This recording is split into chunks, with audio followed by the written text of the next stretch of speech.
morning, my students. This is me, د.هاني الحسني, Isra University English Department for the course Novel.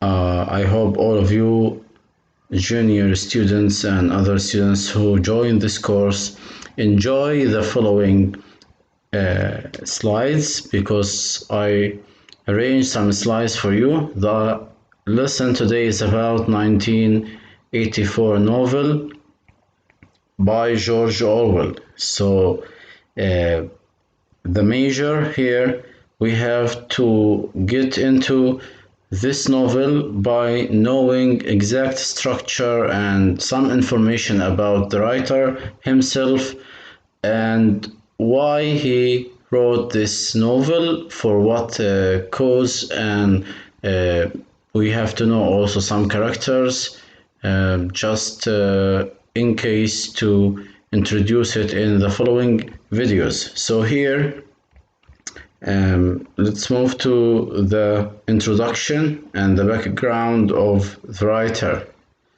So the general info that we included here, we have to remind all students that the intrinsic elements of novel are 5 here. We have theme, plot, characterization, setting, and point of view. So any novel should include these elements, but here I'm just focusing on the plot for the case of the first what we call the first video regarding 1984. In the following times we will talk about point of views and settings and other themes, but here I'm telling you some kind of definitions. Like here, plot is a story that contains sequence of events. So if we look at the plot, we have to understand the sequence of events. If there is no sequence, it will be quite harder for the reader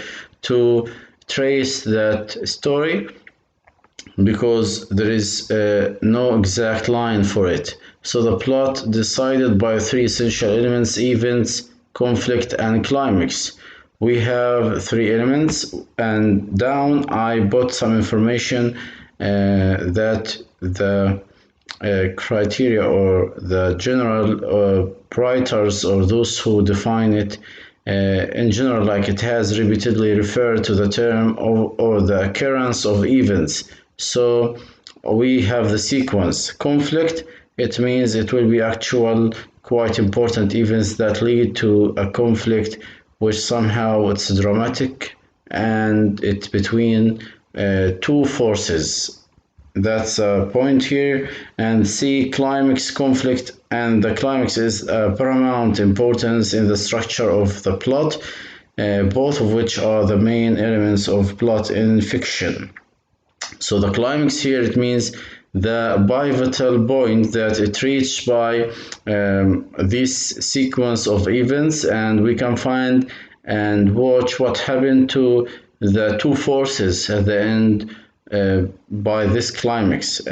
So we can anticipate somehow what will happen later for the characters or for the actions. Okay, till now we can sense how the plot should be created or should be invented through any novel. Okay, here there is something related to diagram. I bought element of a plot diagram, and we have to understand that the elements for the plot is 5. So you can see the diagram down. Exposition, it's the beginning of the story by conflict, character, and setting. But exposition, how the story started, rising action, events before the climax, character attempt to solve the problem but fails. So that's how the writer should make the rising action. At the end, we can recognize how the person fails, and here in 1984 we can recognize Winston, how he wants to be a rebellious person, and suddenly everything collapsed and he already appeared to everyone as a rebellious. Climax, the turning point, the point, the greatest suspense or action. How we can find the two forces and the real action happen to the two forces and who failed to achieve his target or her target or its target. And number four, falling action, action and events that occur after the climax. So when we talk about falling action or falling action, the action that followed by a lot of events and occurrence of events, and here we can easily think about the end of the story. So the end of the story in the diagram or plot diagram called resolution. End of the story where the conflict or problem solved. So if we back here, we can see like the climax defined in the above slide. Falling action event occurred after the climax. Resolution is the storyline, how the storyline ended up or end up. So till now we can anticipate and notice how the plot can be created or made into novels. It's very important to imply this concept into our novel. Later, I think in the following videos, we will talk more and more about the plot in 1984. But because this is the beginning and the first video that I have made for the novel, it's better for me and you to have that quick glance, and find out how we can manipulate or rethink again about the items that we have to put and to list for writing something about the plot in the novel. Okay, let's move to the background of author, and here the picture of the author George Orwell. So he's a brilliant writer. Let's look at he was educated as scholarship student at a prestigious boarding school in England. And he was in lower up middle class, so he's not rich, he's in the middle class. He studied at Eton. After he graduated, he decided to move to British Imperial Policeman in Burma. So he moved to Myanmar or Burma nowadays. You know, like a British Empire already occupied so many areas all over the world, and one of them was Burma. At that time, Orwell decided to be there for a while, but he hated his duty in Burma, where he was required to enforce the strict laws of political regime he despised. So he didn't like the political regime. He didn't enjoy being there away from England. That's why later failing health caused him to return to England. So he has problem in his health, and that's why he back to England. When he reached England, he became a dedicated writer. 1984 is one of the most famous novels of negative utopian or dystopian genre, unlike utopian novels. So utopian talk about perfect human society, dystopian talk about how awful the society is.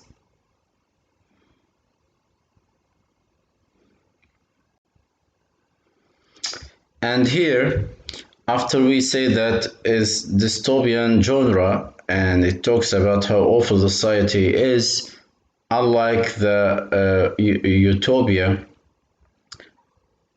so we understand that it remains for a novel to be here sound against nature of authority, and even it's penetrating the psychology of power. So any government in the world has its own system to control the people, control the way of life. And here, this novel, it's going in depth for searching of all the ways can be or make the government or the state so strong, and that's the point for 1984. Okay, so from here we can understand that from his experience in Burma, he backed right about the regime and system after he despised the political regime. And that's one point that we can build up our understanding about why he wrote his novel. And another point, in 1948, since he finished writing this novel, the Cold War started between Russia and America. And when we talk about the Cold War, it's longer war. And for him, he already supported his country, and his country followed the American way, which is capitalist way and capitalism dogma and idea. Whereas the Russian people followed the communist or communism and socialism style, and that's how the communists standing against the capitalist people all over the world. And here in this novel, he wants to tell others that the Russian system is really very tough, and it's almost like dominating all the behavior of people. There is no way to do anything for your like liberty or whatever you prefer. It's not accepted by the regime or by the law of the country or the state, and that's why he made that kind of description how the political regime and those who control the country can do whatever they like without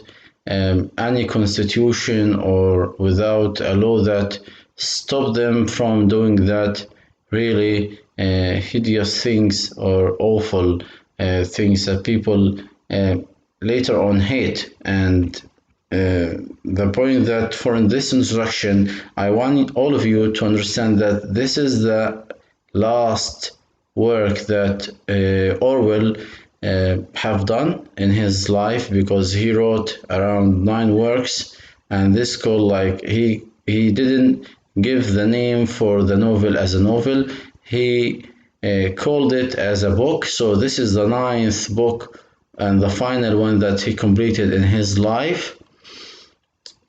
Okay, well, the introduction for the novel itself, we say this dystopian novel. What do we mean by dystopian? It talk about the despair life of people and how people in the society suffered a lot under one regime or under political party system. It's published on 8 June 1949 by Sicker Warburg publisher, and this is the 9th final book.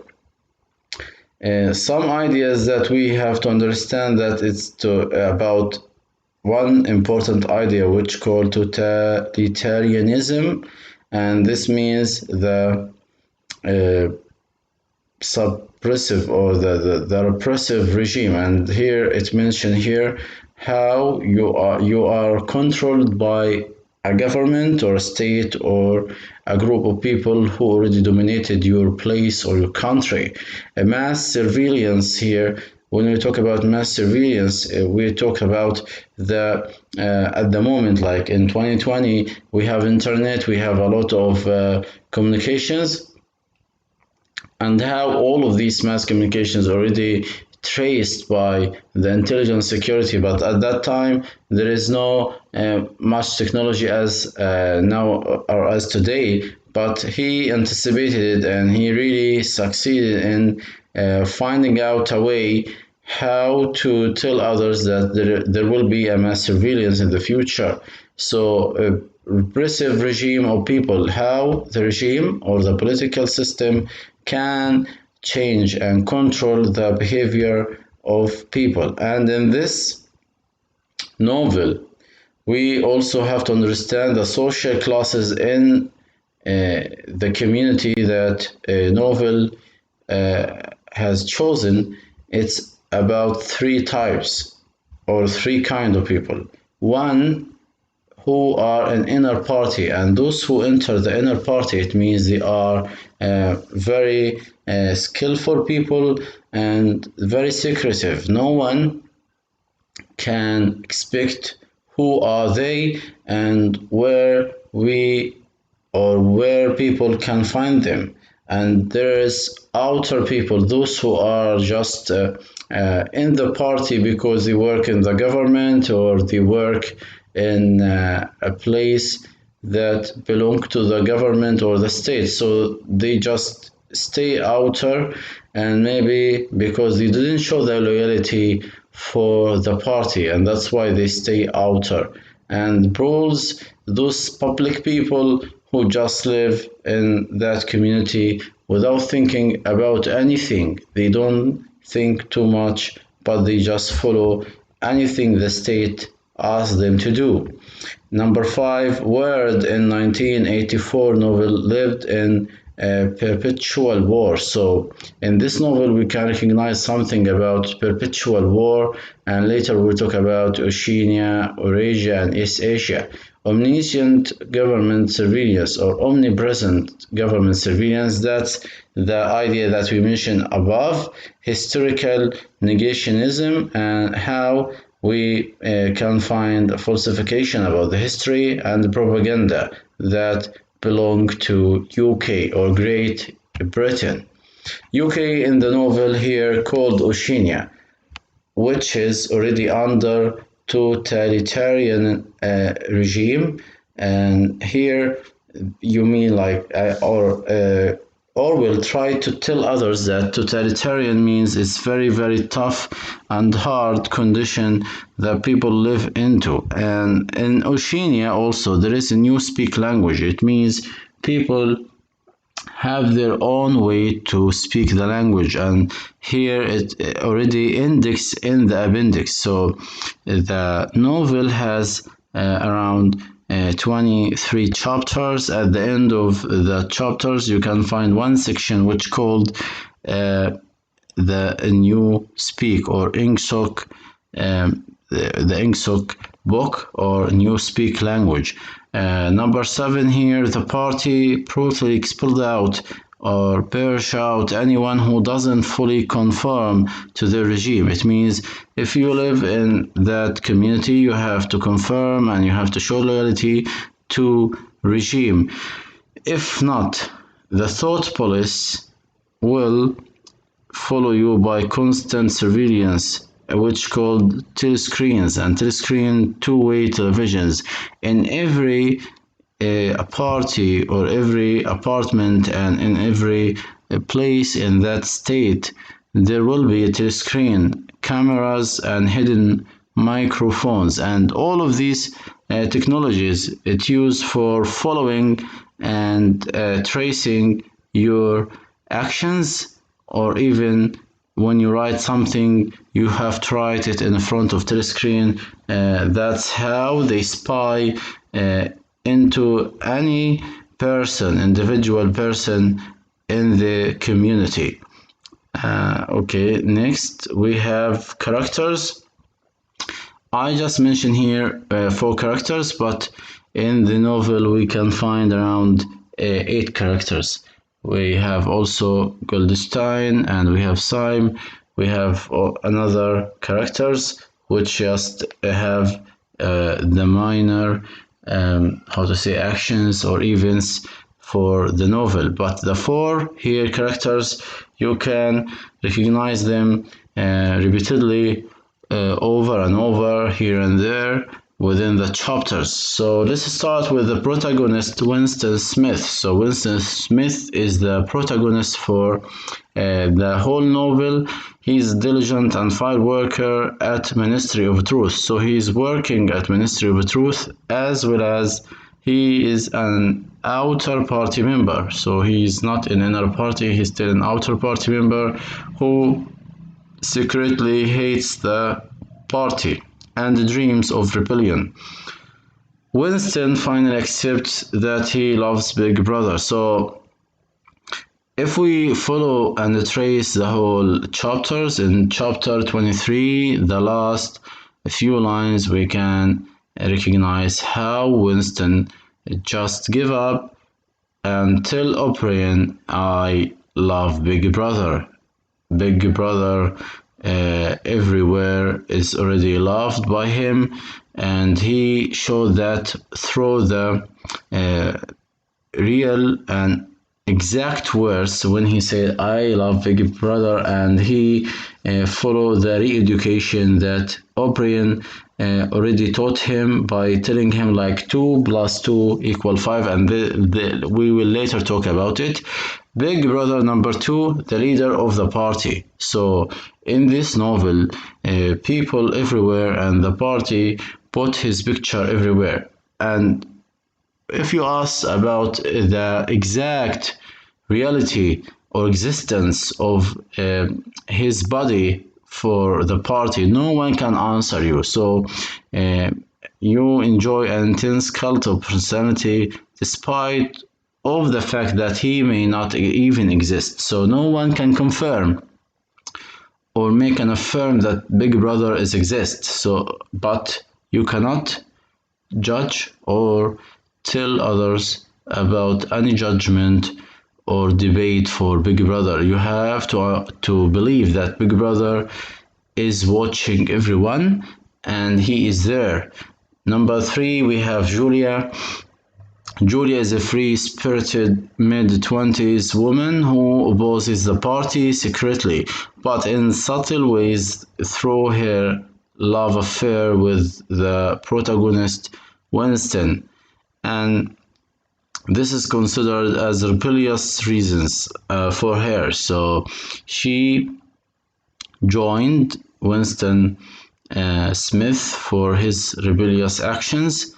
And the number 4 of major characters, O'Brien, an inner party member and a large, strong man with thick neck and brutal face. So he has strong body. Everyone can watch him afraid from him. He wears black overalls, which we think are supposed to give him an authoritative air. It means it looks like he is very important person, VIP. He's about 40 years old, and Winston has fallen in a trap by him that eventually led Winston to room 101. So at the end of that novel, we could recognize how O'Brien convinced Winston that they are friends, and suddenly Winston found himself in room 101 for abuse and in the prison, getting kind of aggressive actions until he surrendered and gave up. Slogans and symbols. Some slogans here you can find a mysterious reader everywhere. You can find this poster, Big Brother is watching you. Also, you can recognize the Ministry of Truth. Every day they have that slogans, and this slogan is already repeated many times into chapters. They have to repeat it every day as a slogan or a motto. War is peace, freedom is slavery, ignorance is strength, and you have to understand that this kind of slogans looks like upside down. War is peace for them, freedom is slavery, and this is for sure for anyone he or she thinks in her mind she won't accept it. We have also memory hole. This is another concept or symbol. The memory hole, that every day people should throw everything to remove what is existed in their memory. So memory hole, they will throw anything that linked them to memorize something. Room 101 it's already there for the prison and for how to say, like, make others under the punishment, say the question or the issues that it looked like a betrayal for the party. So anyone who is against or standing against the party will be in room 101. Usually no one get alive from there, or no one get out from there as a normal person or healthy person. Most of them, they will be or they died, or they just moved to mental health hospital. We have 2 plus 2 equal 5. So this is the re-education of what O'Brien did to Winston, how he taught him that 2 plus 2 is equal 5, and finally, under the repressive and subjugation of Winston, he agreed to say 2 plus 2 equal 5. We have Ingsoc Party, and this is about how the inner party members who already working in rewriting the history. So Ingsoc Party here, they are working day and night just to re-change the history or the previous history, how the history is written in their own way, and nobody can find out any information that prove that it's false, so they can do what they wanted without any rejection or objection. Oceania is at war with Eurasia. Oceania has always been at war with East Asia. So we can recognize that this is the concept for using Oceania always with enemies. They fight with Eurasia and they fight with East Asia, and this is another 2 continents in the novel. Topics and themes, we have here some ideas, and these ideas you have found it, or you can find it if you read in depth this novel. You can find the government's role in the society, and you can write an essay on it. The essence of humanity. Is there any humanity feeling in the people or in the community there? What about love when we discuss the issue of Julia with Winston? Family ties. Can you feel there's any family ties, or people just working individually without thinking about their relative or their friends? There is it's a kind of discussion. There is a problem that happened during that novel to family ties, hope and despair. When you read that novel, will you feel more or you find yourself more towards hope, or usually you have that despair or desperate mind? Double thinking, when we talk about the slogans that always repeated and spoken by people when you talk about war is peace, ignorance and freedom. That's the way for the double thinking. When you repeated these slogans and you find it like totally double thinking is not, it can't be there. And we have psychological manipulation. When you think deeply about a lot of point of views and it's unlogic, you find it out of your thinking, or you cannot imagine that how people accept it for them. And that's why Winston has that thought, why people accept it. So he or the writer try to tell us that there is psychological manipulation for many people, and that's why nobody talks. So now we finish the class or the video. Thank you very much for listening, and next time we will go in depth for another ideas and topics. I wish that you can re-study and hear that video carefully, because I will ask you some questions in the next weeks. I hope that you can get some ideas for writing an essay for an assignment that I have given to you. Thank you very much again, and see you later.